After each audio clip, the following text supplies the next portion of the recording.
Yo, what's the YouTube? It's your boy Fizz back to me with yet another video. Today I got y'all with the next part of the most overpowered build series, and today I got y'all with, in my opinion, is one of the best big man builds in the game, if not the best big man build in the game, but for sure in my opinion the best inside big man build in the game. I've given you guys pretty much a rankings of the big man builds. I'm giving you guys a rankings of the guard builds, the small forward builds. Like I said in those videos, if you guys want me to go over the best build at every single position, I can do that and rank them. So yeah, for today though, we got y'all boys with pretty much the best big man build in the game, the versatile paint beast. I'm gonna show you guys every single way of how to make it, from the highway wingspan, pie charts, all the way down to the attributes, takeovers, and the bad setup. So yeah, man, without further ado, if you haven't liked the video, go ahead and do that. But yeah, man, without further ado, let's hop straight into it.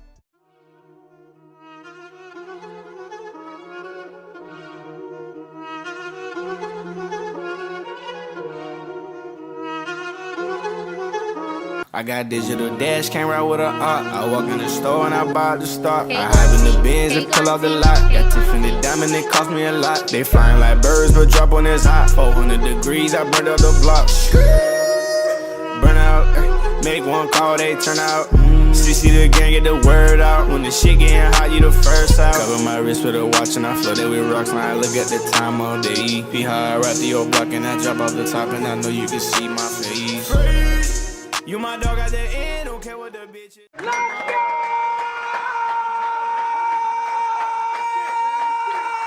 Alright, so let's hop into how to make it. So, first things first, you're going to be at the power forward position.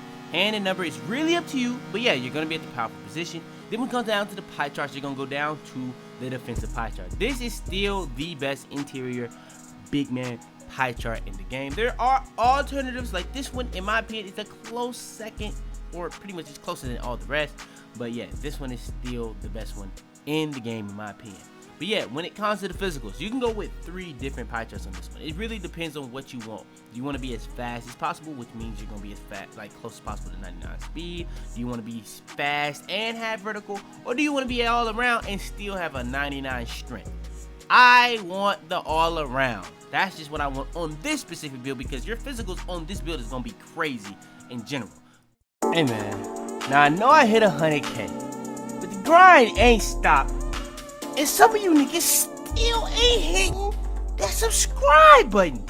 Somehow, still 90% of y'all that are watching my videos still aren't subscribed. And imagine the number we be at if y'all just hit that sub button. So subscribe! Yeah, when it comes to the build, close shot max, driving dunk max, standing dunk max, pass accuracy match, post control max, interior defense, perimeter defense, a lot of quickness, steal, block, offense rebound, defense rebound. And this is a real big reason why this build is pretty much still the best interior build, because on defense everything is max, bro, and you get 30 Hall of Fame, like 30 badges, and it can be Hall of Fame. Like, come on, bro, like it's kind of hard to match that on any other build. But yeah, then when it comes to the rest, pretty much just put the ball handle up to 51 and be able to get 6 playmaker, and then put the rest on driving layup just so you can get that 62 driving layup and get 16, 1, 6, and 30. That's the attributes. When it comes to the body type though, it's really up to you. Now, define, you can go define. Burly built is what I would go with. All these other ones are just not really as good as built or burly. I feel like most big men are gonna go burly. Now when it comes to the height, I've been doing this all year. Last year I would go 6'8". Then when I started using the metric system, I would go above 6'8". This year, what I've been on the wave of, instead of going above 6'8", instead of going 6'8", I go a notch below, and that's why I like going with the pie chart I went with for the physicals, because you're still gonna be extremely fast, but when you put that strength on, it's just gonna take it to a whole nother level. So yeah, I'm gonna go 2.02. Then when it comes to weight, I'm not gonna go down like most people are gonna go, because of the fact that I went with the blend of everything. Now, if you did go down, you would be able to get 90 speed. You would be able to get an 88 acceleration. You still would have above a 90 on vertical.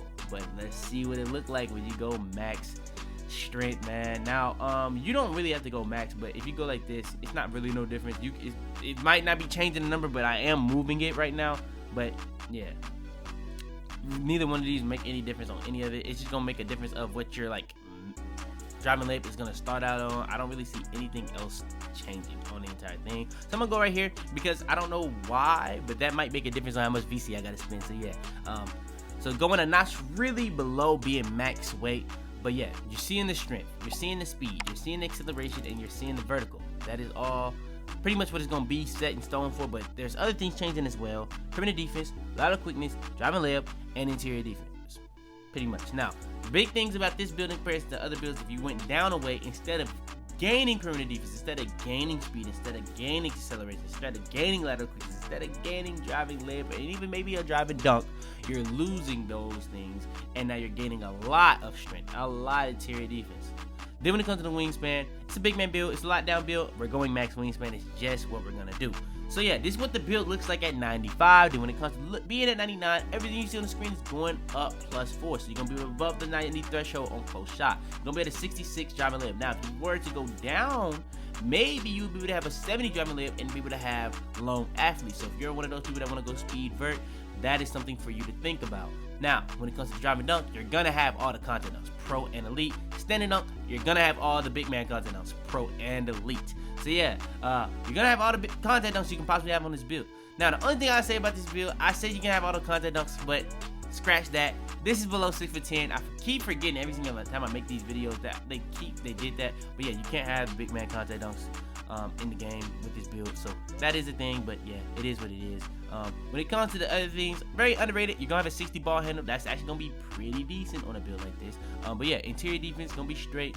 That's gonna be at an 88. It's not really reaching the threshold, but it being at an 88, it's gonna be straight. But yeah, when it comes to everything else on defense, you're gonna be at the 90 plus threshold. Perimeter defense 92, lateral quickness 92, steal 96, block at 91, offensive rebound 91, and defensive rebound at a 94. So you're gonna be really good on everything on defense. Then when it comes to the physicals, the things that you probably think are gonna be low, you're still gonna have an 83 speed, you're still gonna have an 81 acceleration. So yeah, you're not slow. Then when it comes to the vertical, that's still gonna be at a 93, and your strength, they're gonna have a 99 strength. So yeah, I feel like in terms of everything from top to bottom, it's just as balanced of a big man build as you possibly can be if you're not going to be shooting, in my opinion. So yeah, now I will say being faster does make the build a lot easier when it comes to rolling, when it comes to setting screens, all different types of things. Now, one thing I say about this build in comparison to that build, this is gonna set bodies. This is gonna set bodies when it comes to screens. So that's the one thing I would say. But when it comes to like trying to chase people for screens, this is gonna be easier. That's gonna be easier to do it because you are gonna be faster. But yeah, that's pretty much the build. Then when it comes to the takeovers, you're gonna have glass cleaner and rim. If I had slasher, 100% 10 times out of 10, I would go slasher. But on this one, you get these two options. You really can't go wrong with either of these. I do plan on going over the takeovers for season 4 very soon because I feel like season 4 is a big season. Season 4, that's gonna be the season where pretty much we're getting legend, the first person to be legend. We're getting a lot of stuff, and hopefully the rewards are good so that people can start playing the game a lot more. But yeah, Rim Protector and Glass Cleaner takeover, really good takeovers. I will say that. It's really up to you on what you want to go with. Glass is gonna get you +10 to rebounding. The Rim Protector is gonna give you those +10 to like defense for like big men. So it's really up to you. Honestly, I feel like I don't necessarily need the rebounding. I'll take the Rim Protector, and especially with how overpowered defense is, I feel like I would rather that. And the build comes out as what else? A versatile paint beast, which in my opinion is the best interior big man build in the game, inside big man build in the game. So yeah, that's pretty much what I would say. But all we got left to do is test the build so that we can show you guys pretty much the bad setups for every single category. So yeah, without further ado, let's hop straight into it. Alright, hopping straight into it. Now when it comes to the best big man bad setup for finishing, if you had 16 potential bad upgrades. Now this is for any big man build. Now what I would do, Lob City finisher, gotta be gold. Posterizer, gotta be gold. Rise up, gotta be gold. Fast twitch, gotta be gold. Already got all those out the way. Now, last one, this is gonna be a very underrated one that you're probably not gonna expect me to go with, but putback boss. Putback boss, people might go gold limitless takeoff, but putback boss is so good. Now, if you wanted to go silver there and go silver here, you could definitely do that too. That's very much an option, but I would just go bronze there and go gold. It's just gonna make a good difference, and that's just what I would do when it comes to the finishing bad setup. Putback boss is gonna be really good to just dunk as much as possible off of rebounds on offense. Rise up is gonna make you do more standing dunks. Posterizer is gonna get you more contact dunks. Limitless takeoff is gonna make you be able to dunk from even further, and that's gonna be included on lobs. Lob City finisher is gonna get more lobs. Fast twitch is just gonna make your standing dunks faster, your standing layups faster. So yeah, all in all, best bad setup that you can possibly have for the finishing. Then when it comes to the shooting, you have really low shooting stats. If you are one of those people that actually can shoot with that, Go ahead, throw on like a catch and shoot. Go ahead, throw on corner specialist. I don't think anybody out there that's watching my video is gonna be able to do that. So with that being said, I would say you're not gonna really need any of these, but if you're gonna use anything, it will be slippery off ball. So just set it and forget it. And then next is going to be the playmaking. Now, when it comes to the playmaking, now there's a lot of badges on playmaking that you possibly could use. Now, one thing I say when it comes to the playmaking, if you really want to be good, you want to at least put on bronze unpluckable, because if you don't have unpluckable on any build, especially with how low your ball handle is, people are just going to rip you. You don't want that, so we're going to put that on at least bronze. Now, there are actually some really, really good badges for big man this year. Post playmaker, in my opinion, is the best one because of the fact when it comes to boosting the shot percentage on passes made out of the post to a shooter. Now, this is not just for post scores. You press extra to show more, and it shows you after an offensive rebound. So pretty much, if you get a rebound, you pass it out to your guard, pass it out to your lock, or if you're playing rec, pass it out to anybody. You know what I'm saying? It's gonna make a big difference. So yeah, post playmaker, really good badge to have on. There's other badges you could definitely go with. Glue hands are gonna help you get better catch animations. That's gonna be for all situations, even for lobs. So if you want to have that for that, that's gonna be a good badge. Bullet passer to make your passes a lot harder to get stolen. Break starter for the people that do that. So it's really up to you for this last one. My opinion, I probably like bail out a little on my build, but if I'm being honest, probably needle threader is the one that you want to go with. It's either needle threader or bullet passer. I feel like more people will probably use bullet passer, but on a big man build like this, you might want to go bronze and bronze, or either silver or silver. It's really one of these two. Needle threader is just gonna make it that much harder for people to steal your passes, and bullet passer is gonna be that much harder. Like, it's just gonna make your passes get out your hands that much faster. It's gonna be making your passes that much faster, all that type of stuff. So it's really up to you on what you want to do with that. I'll probably go bronze and bronze just to be able to say I had both. And last but not least is the defensive rebound badge setup. Now, me personally, I know people that pretty much would go Hall of Fame box, Hall of Fame worm. Me personally, not to brag, but I don't need those badges. If anything, worm, in my opinion, when I put that on, it puts me in animations where sometimes when I'm throwing people out the way, the ball is coming to me, I'm stuck in an animation. I don't want that, me personally. So I don't use either one of those. First badge, brick wall, set as good as screens possible. It's gonna be making it harder to get back down in the post, and it drains people's energy. Very overpowered. It's pretty much 3 badges in one. It's now become brick wall, moving truck, and bruiser, all in one badge. Intimidator is gonna get you the best shot contest possible. Very important for the paint defense in this game. But if you feel like it doesn't matter, just put it to bronze. That's what I do. I'm gonna just say that. Chase down artist, we're gonna put that at bronze for now.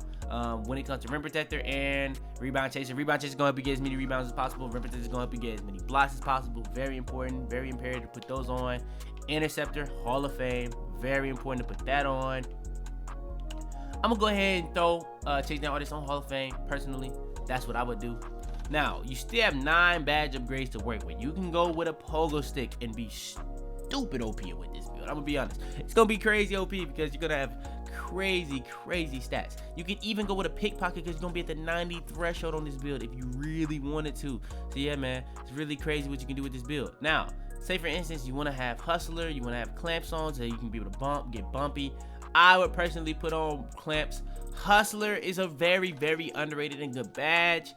It just really depends on which one would you rather, Hall of Fame Hustler or Hall of Fame Pickpocket. This build does have a really good steal rating, so me personally, I'd rather have Hall of Fame Pickpocket because of the fact that if you have it on, it's gonna call less fouls. It's gonna help you get when you're being bumpy with your lock. It's gonna really be very overpowered having that on, even on this game when they patched it. So yeah, having Hall of Fame Pickpocket on any build, in my opinion, is still a good thing to have. It's just a threat. It's like a threat. It's like, so yeah, but having bronze intimidator and bronze clamps is what really allows you to be able to have all these badges, because usually I probably would go with a Hall of Fame intimidator for video purposes, but me personally, I'm trying to block it. I'm trying to jump to get a contest, to get as consistent contest as possible anyway, and now I'm gonna have a rim protector, so I personally don't even need intimidator but to be on bronze.